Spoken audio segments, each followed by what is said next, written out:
Okay, so straight to the point. The reason we need a million-mile battery is because cars will be used to power our homes at nighttime.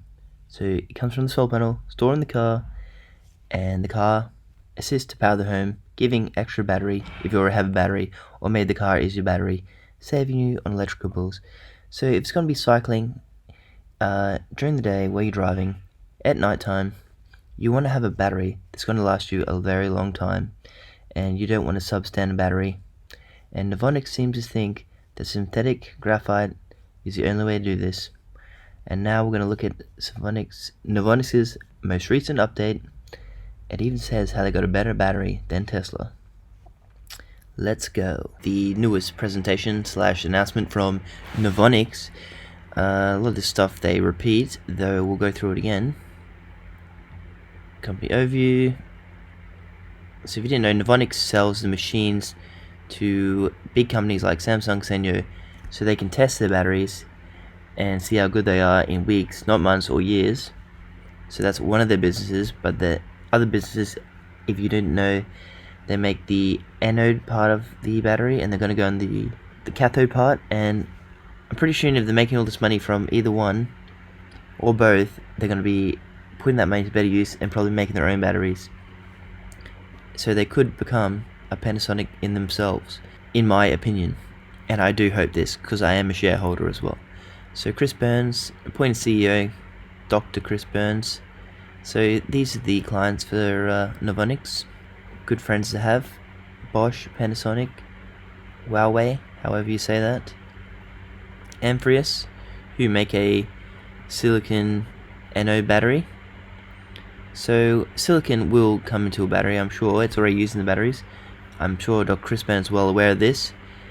But there should still be graphite, from my knowledge of what I've read, for the next 10 to 20 years before maybe better technologies come through, or they're going to make the graphite cheap anyway just through making the processes better. So electric vehicles, see a big increase here.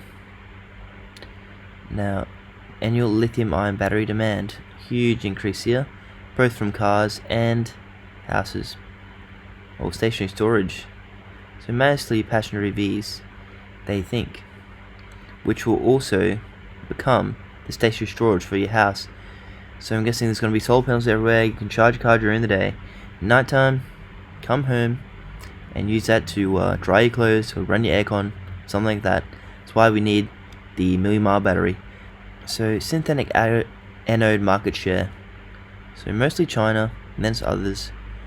So synthetic anode market demand, it's going to go ballistic. And who's making synthetic anodes in America?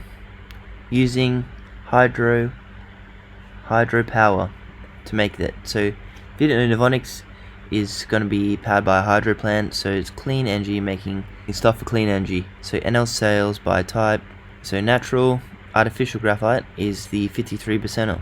Oh, so we have a decrease, so that means $8,000 per ton, now at $23,000 per ton.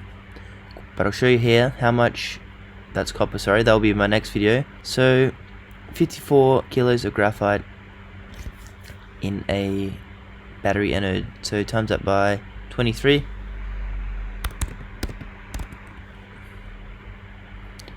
So they're paying $1,200 for the graphite in the Model S. So it's not actually that expensive if you look at it that way. Not that expensive. So let's come down, shall we? Natural versus artificial. Difficult to achieve. So they keep stating it's difficult to achieve long life batteries with artificial graphite. And I haven't seen anything to argue against them, so I'll take their word for it. Artificial graphite is the way. If you want a long battery that's going to last a long time, charge your house, drive you down the street for years on end. Or if you don't, you can go with a cheap natural graphite battery. Plenty of them coming out of Telga's natural graphite place. Though there is stuff about if the natural graphite flakes are large enough, they could be doing well, but I'm yet to see a good argument yet. So what really matters? High performance products, low cost structure, low environmental impact. So look at Novonix graphite. Oh, before I do anything else, I'll take you down this slide. It has them beating Tesla. That's always good. That's always good for the share market, isn't it? Sorry, the share price. So 1,000 cycles. The million bar battery is actually 3,000 cycles.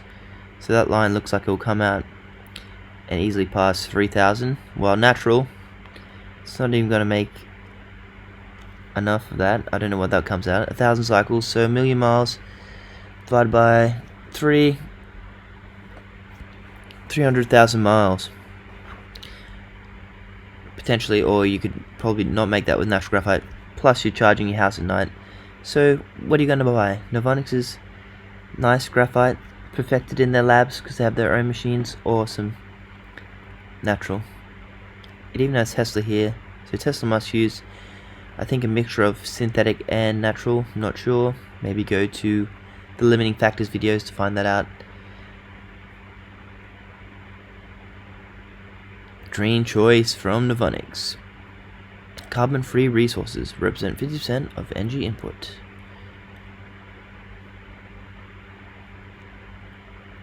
Novonix has agreements with two largest battery makers. These manufacturers represent 40% of global lithium market demand in 2018. So they're shaking hands at the moment. They're giving them a sample of the products, and they know it's good because they tested themselves in their own lab. So it's no more time for Novonix. Does its pilot plant, expands up, bigger plant, keeps expanding, and we'll go back to the slide here. So only 2,000 tons this year, next year, ramping up 25,000 tons, and then ramping up to 100,000 tons, which is only about 10% of the market. So they're not going for 100% of the synthetic graphite market. That's just 10% right there.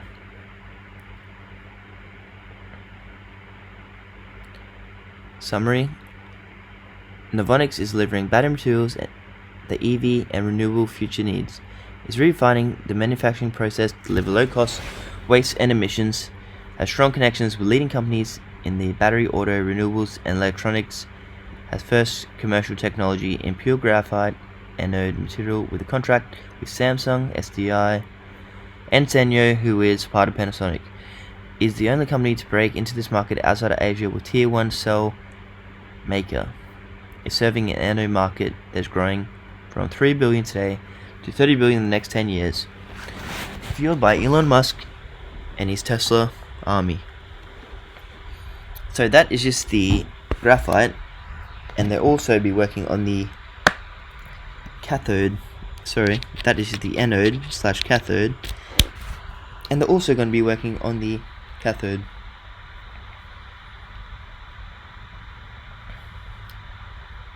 So just remember, you need a long battery to charge your house at night, get you around. You want it lasting a long time. You'll probably be better off paying a bit more for synthetic graphite, as they've done the tests and they see it's working, and its cost is quite expensive at the moment, but of course, like other things, economy of scale is going to bring that down. It's why I see Novonix being a very good investment. Amen.